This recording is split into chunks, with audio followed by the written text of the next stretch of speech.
Ja, sem Andrej Božič, rojen v Kostalnici na Krki, sosed v bistvu, kjer se tukaj zdaj nahajamo.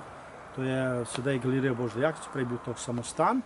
Na točno tem mestu je stal, oziroma se spomnim kot otrok, to so bile še ruševine od italijanskega bunkerja, ki se je potem naknadno odstranil zaradi tega, ker je bil pač otežen dostop do vrha, na katerega je pač ta, bom rekel, ta bunker mejil.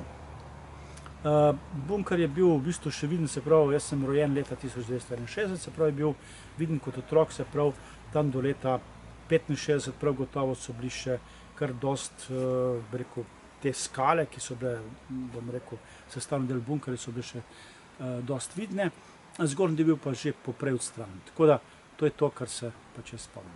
Tu so še ostanki, ne? To so pa zdaj še ostanki v bistvu tega upornega dela tega bunkerja.